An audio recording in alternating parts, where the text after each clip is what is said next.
Ya, assalamualaikum warahmatullahi wabarakatuh. Kenalin, nama saya Muhammad Nuril Fauzan. Saya mahasiswa Ilmu Al-Quran Tafsir dari UIN Syarif Hidayatullah semester 5.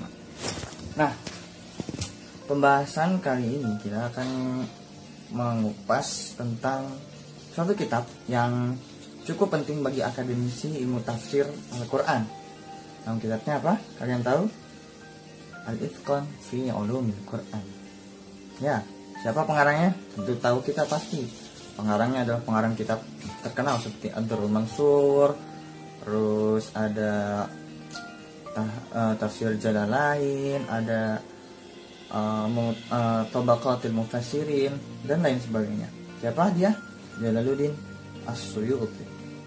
Jadi, di pembahasan kali ini saya akan bahas tentang introduction atau disingkat biografi tentang Imam Jalaluddin As-Suyuti. Siapakah beliau? Beliau adalah bernama Abdurrahman bin Abi Bakar Jalaluddin, yang lahir di mana? Di Mesir tentunya. Beliau sudah menjadi penghafal Quran semenjak umurnya masih kecil karena keluarganya yang mungkin Islami ya. Lalu beliau juga seorang yatim karena ya dari kecil tidak memiliki ayah. Kita lanjut saja ke pembahasan tentang Muqaddimah Al-Itqan. Seperti biasa di kitab Muqaddimah di Al-Itqan ini, penulis selalu membahas tentang ya di awal-awal Muqaddimahnya selalu membicarakan tentang segala puji bagi Allah dan lalu kepada Rasul. Nah, seperti itu, seperti pada umumnya. Lalu di sini saya akan juga membahas tentang latar belakang kepenulisan dari kitab Al-Itqan ini yang saya serap dari semuanya dari Muqaddimah Imam Jalaluddin As-Suyuti pada kitab tafsirnya Al-Itqan. Latar belakang kepenulisan kitab Al-Itqan yang berkaitan tentang kitab Ulumul Quran ini, yang pertama ya, saya sebutkan yang pertama adalah kecintaan dari Imam Jalaluddin As-Suyuti akan ilmu. Mengapa demikian? Karena kita lihat ya di kitabnya itu Imam As-Suyuti menyebutkan bahwa ilmu itu bagaikan laut yang sangat luas, yang tidak bisa dijangkau sampai ke ujungnya. Begitupun dengan ilmu juga sama dengan gunung yang tidak akan mencapai puncaknya.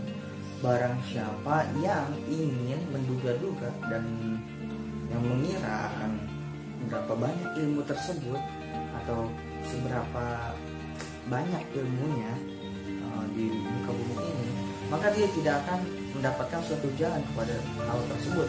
Atau bisa kita sebutkan bahwa tidak ada yang bisa menyerap semua ilmu karena saking luasnya ilmu. Oleh karena itu, beliau adalah seorang yang sangat menjunjung tinggi keilmuan, sangat mencintai keilmuan, dan ya karena kecintaan beliau diindikasikan dengan pembuatan kitab tafsir, kitab Ulumul Quran, kitab Al-Itqan. Yang kedua itu apa? Kita indikasikan dari kitab tafsirnya bahwa ketika muda Imam Jalaluddin As-Suyuti mengira dan beliau ya mengobservasi lingkungannya dan sekitarnya tentang ilmu pendidikan, bahwa dia tidak melihat adanya ulama-ulama yang lebih memiliki gezah untuk membuat suatu kitab tafsir. Maksud di sini bukan kitab tafsir tapi kitab ulumul tafsir, ulumul Quran. Dan mereka lebih banyak membahas tentang ulumul hadis. Ingatnya itu sumber kedua dari hukum bagi umat Islam.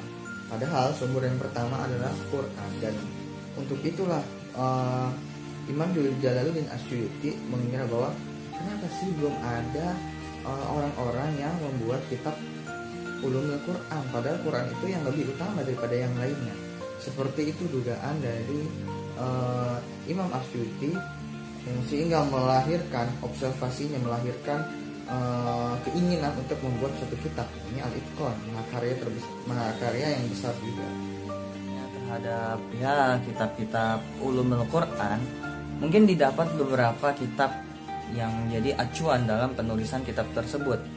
Ya, contohnya adalah pertama adalah yang diberikan oleh Al-Kafiyaji. Nah, di situ di kitab tersebut dijelaskan ulumul Quran, tetapi tidak eksplisit dan tidak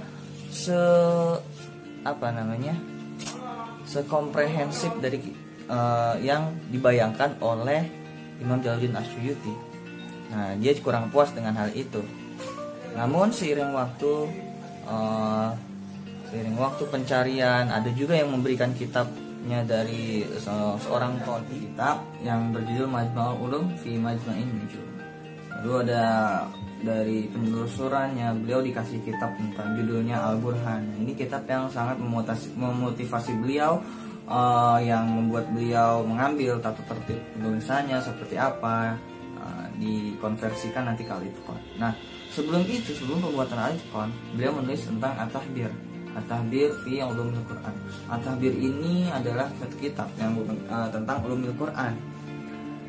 Kitab ini tidak serinci Al-Itqan, walaupun ada 104 tema. Nah, dari tema tersebut ada yang hanya pembahasan sekilas sehingga tidak membuatnya tidak terlalu melejit seperti Al-Itqan. Nah, itu adalah beberapa kitab yang dijadikan referensi dalam penulisannya, yang membuat Jalaluddin Asyuyuti bertanya-tanya kenapa tidak banyak ulama yang membuat tentang ulumul Quran padahal Al-Quran itu penting. Itu alasan kedua adalah kitab Al-Itqan adalah suatu kitab sebagai revolusioner, atau bukan kita sebut revolusioner, adalah sebuah kitab pelengkap, kitab yang melengkapi dan menyempurnakan kitab sebelumnya, yaitu At-Tahbir fi Ulumil Quran. Seperti yang sudah saya jelaskan, At-Tahbir adalah kitab Ulumul Quran sebelumnya. Di kitab Al-Itqan diperinci lagi, yang ada sekitar 80 tema, yang dari tema-tema tersebut melahirkan banyak-banyak cabang pembahasan. Berarti kalian tahu apa alasan keempat? Alasan yang keempat adalah kita lihat sendiri dari namanya Al-Itqan. Al-Itqan adalah suatu pembahasan yang komprehensif, sehingga ya seperti ini masih nyambung dengan pembahasan yang dari alasan ketiga, bahwa kitab Al-Itqan ini adalah suatu studi Al-Quran komprehensif yang benar-benar dalam membahas tentang Al-Quran, lebih dari kitab pembahasan manapun. Ya, seperti itu yang diinginkan dari Imam Jalaluddin Asyuyuti dalam kitabnya. Lalu yang terakhir, alasan kelima adalah suatu kitab ini dijadikan kitab, atau kitab yang ulama zaman dulu biasanya menulis kitab apabila ia ingin menulis kitab lainnya. Nah, ulama zaman dulu seperti itu.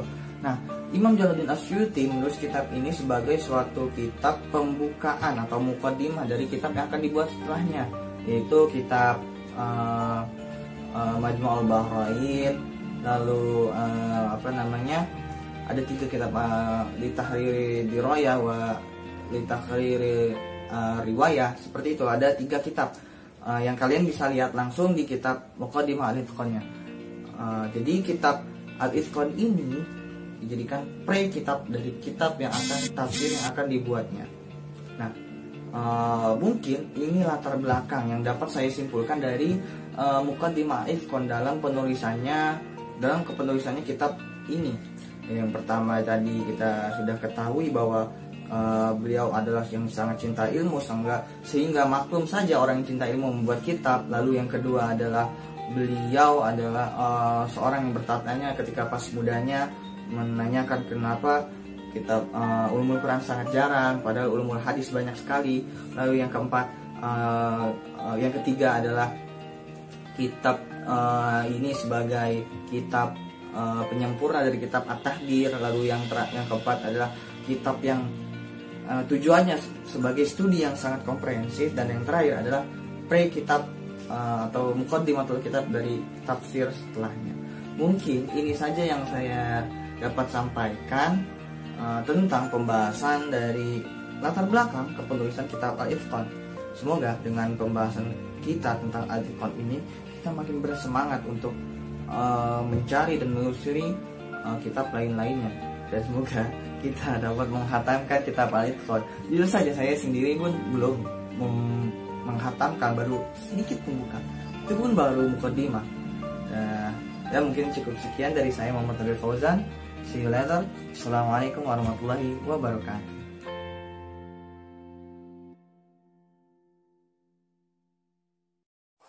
Bismillahirrahmanirrahim. Assalamualaikum warahmatullahi wabarakatuh. Baik, perkenalkan, nama saya Lazuardi Zulkarnain. Di sini saya akan menjelaskan terkait sistematika penulisan kitab Ulumul Quran, yakni kitab Al-Itqan fi Ulumil Quran karya Imam Jalaluddin As-Suyuti. Baik, kita langsung masuk ke dalam topik inti, yakni sistematika penulisan di dalam kitab Al-Itqan fi Ulumil Quran karya Imam Jalaluddin As-Suyuti. Yang pertama, di halaman depan ada judul kitab beserta nama pengarangnya. Judul kitabnya yakni Al-Itqan fi Ulumil Quran. Pengarangnya adalah Imam Jalaluddin As-Suyuti. Kemudian di halaman selanjutnya terdapat lafaz basmalah. Di sini dapat kita lihat Imam Jalaluddin As-Suyuti tidak lupa menyebut nama Allah dalam menulis karyanya agar senantiasa mendapat keberkahan dari Allah Subhanahu wa taala. Selanjutnya ada beberapa hadis di halaman selanjutnya terkait kitab-kitab yang Allah turunkan kepada manusia. Kemudian di halaman selanjutnya ada muqaddimah penting atau muqaddimah mu'tani. Di situ dijelaskan di dalamnya As-Suyuti menjelaskan terkait Al-Quran sebagai hidayah terbesar dari Allah, menjelaskan tentang manusia secara umum, dan juga menjelaskan tentang orang-orang kafir secara singkat. Kemudian di halaman selanjutnya ada biografi dari Imam Jalaluddin As-Suyuti. Di sini biografinya lumayan lengkap, dari mulai perjalanan mencari ilmunya beliau dari kecil, terkenal di kalangan agamis keluarganya, menghafal Quran di usia yang masih sangat belia, dan kemudian beliau melakukan rihlah, perjalanan dalam menuntut ilmu ke negara-negara yang lain. Kemudian di halaman selanjutnya ada muqaddimah dari Imam Jalaluddin As-Suyuti. Muqaddimah ini selanjutnya itu di dalamnya Imam Jalaluddin As-Suyuti menjelaskan qaul-qaul ulama terdahulu, menjelaskan hakikat ilmu, dan sekilas menjelaskan terkait ilmu tafsir Al-Quran Al-Karim. Setelah menjelaskan sekilas terkait hakikat ilmu, sekilas terkait ilmu tafsir Al-Quran, kemudian Imam Jalaluddin As-Suyuti menjelaskan poin-poin inti yang beliau tulis di dalam kitab Al-Itqan fi Ulumil Quran ini. Contoh saja, dalam menjelaskan isinya, Imam Jalaluddin As-Suyuti tidak lupa untuk memberikan atau menjelaskan qaul-qaul ulama terdahulu terkait ilmu yang dijelaskan oleh Imam Jalaluddin As-Suyuti. Baik, kita lanjutkan. Tadi sudah masuk ke dalam poin-poin inti, yang mana ketika menjelaskan materi terkait ulumul Quran, Imam Jalaluddin As-Suyuti tidak lupa untuk meletakkan atau menjelaskan qaul-qaul ulama terdahulu sebelum beliau berkomentar. Di samping itu, Imam Jalaluddin As-Suyuti juga menjelaskan ikhtilaf atau perbedaan pendapat daripada ulama-ulama yang menggeluti ilmu tafsir Al-Quran ataupun ilmu ulumul Quran. Kemudian setelah menjelaskan qaul dari ulama terdahulu, barulah Imam Jalaluddin As-Suyuti menjelaskan pendapatnya secara jelas dan secara ringkas. dari materi-materi terkait ulumul Quran. Nah, yang menarik dari penjelasan Imam Jalaluddin Asyuti, beliau tidak lupa untuk menulis tanbih atau peringatan. Ada juga faedah dan juga rangkuman dari materi yang dia jelaskan pada bab-bab tertentu di dalam kitab Al-Itqan fi Ulumil Quran. Nah, itu sekilas terkait penjelasan sistematika daripada kitab Al-Itqan fi Ulumil Quran. Nah, di halaman terakhir, sebelum halaman terakhir, ada nama-nama ulama yang dikutip kaulnya oleh Imam Jalaluddin Asyuti dalam menulis kitab Al-Itqan fi Ulumil Quran yang menerangkan tentang ilmu Al-Quran. Setelah nama-nama ulama yang dikutip kaulnya oleh Imam Jalaluddin Asyuti, di halaman selanjutnya barulah ada daftar isi terkait materi-materi yang beliau jelaskan di dalam kitab Al-Itqan fi Ulumil Quran. Ya, mungkin cukup sekian penjelasan terkait sistematika penulisan daripada kitab Al-Itqan fi Ulumil Quran karya Imam Jalaluddin Asyuti, sebuah kitab yang mana menjadi kiblat dari para pembelajar khususnya dalam mempelajari ulumul Quran. Cukup sekian, terima kasih. Wassalamualaikum warahmatullahi wabarakatuh. Halo semua, Assalamualaikum. Sebelumnya izinkan aku untuk perkenalkan diri. Namaku Alifah, mahasiswi jurusan Ilmu Al-Quran dan Tafsir angkatan 2018. Jadi di video kali ini aku bakal ngejelasin tentang tema-tema ulum Al-Quran yang diangkat oleh Imam Asyuti. Nah, jadi apa aja sih tema-tema itu? Yuk simak videonya. Di dalam kitab Al-Itqan fi Ulum Al-Quran yang dituliskan oleh Imam Asyuti itu terdapat 80 bab yang dijelaskan secara singkat. Nah, tapi sebenarnya dari 80 ini jika dirincikan lagi pembahasannya maka bisa bertambah menjadi 300-an pembahasan. Misalnya di bab pertama itu berbicara tentang Al-Makki dan Al-Madani. Di sini Imam Asyuti memaparkan klarifikasi surat-surat Al-Quran yang diperselisihkan tentang Makiyah ataupun Madaniyahnya, serta batasan-batasan Makiyah dan Madaniyah juga yang lainnya. Kemudian beliau juga menyusun kitab ini dengan susunan yang lebih rapi dan lebih baik dari susunan kitab Al-Burhan. Di dalam kitab ini pula beliau menggabungkan beberapa masalah dari sebagian masalah lainnya yang kemudian dijabarkan jika itu memerlukan penjabaran. Dan di dalamnya pula itu terdapat kaidah-kaidah serta faedah. Nah, berikut adalah 25 tema dari 80 tema ulum Al-Quran yang diangkat oleh Imam Asyuti. Tema yang pertama yaitu mengenal Al-Makki dan Al-Madani. Yang kedua, mengenal Al-Hadori dan As-Safari. Yang ketiga, An-Nahari dan Al-Laili. Yang keempat, As-Syifi dan As-Syitai. Yang kelima, Al-Firashi dan An-Naumi. Yang keenam, Al-Ardi dan As-Samawi. Yang ketujuh, pertama kali yang diturunkan. Yang kedelapan, yang terakhir kali yang diturunkan. Kesembilan, Asbabun Nuzul. Kesepuluh, apa yang diturunkan pada lisan sebagian sahabat. Yang ke-11, sesuatu yang turunnya berulang-ulang. Yang ke-12, sesuatu yang turunnya ayat lebih dahulu daripada hukumnya. Dan sesuatu yang hukumnya lebih dahulu daripada turunnya ayat. Yang ke-13, mengenal apa yang diturunkan secara terpisah dan apa yang diturunkannya secara langsung. Lalu yang ke-14, apa yang diturunkan dengan diiringi malaikat dan apa yang diturunkan secara sendiri. Yang ke-15, apa yang diturunkan pada sebagian nabi dan apa yang tidak diturunkan kepada siapapun sebelum Nabi Shallallahu Alaihi Wasallam. Yang ke-16, tentang bagaimana Al-Quran itu diturunkan. Yang ke-17, mengenal nama-nama Al-Quran dan nama-nama suratnya. Yang ke-18, Jam'ul Quran wa tartibuhu. Yang ke-19, tentang jumlah surat-surat, ayat-ayat, kalimat, dan hurufnya. Yang ke-20, mengenal para hufaz dan para perawi Al-Quran. Kemudian yang ke-21 tentang sanad al-ali dan an-nazil. Yang ke-22 mengenal al-mutawatir.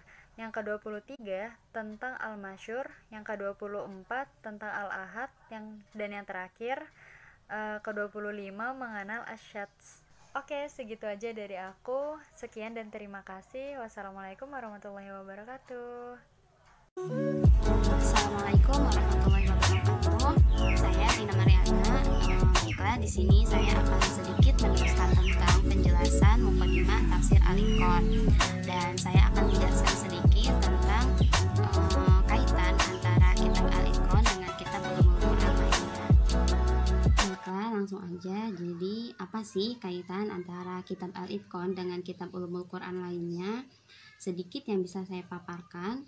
Kaitan antara kitab Al-Itqan dengan kitab Ulumul Quran lainnya adalah di mana kitab Al-Itqan sering dijadikan sebagai rujukan oleh kitab-kitab lain, terutama oleh kitab tafsir dan kitab Ulumul Quran lainnya. Kenapa sih Al-Itqan itu dijadikan sebagai rujukan oleh kitab lainnya? Karena kitab Al-Itqan itu tersusun lebih rapi, penjelasannya pun diuraikan secara terperinci. Selain itu, di dalam kitab Al-Itqan terdapat berbagai faidah serta keterangan-keterangan yang menjadikan Al-Itqan itu sering dijadikan rujukan oleh kitab-kitab lainnya. Dan karena itulah Al-Itqan sering dikatakan sebagai induknya kitab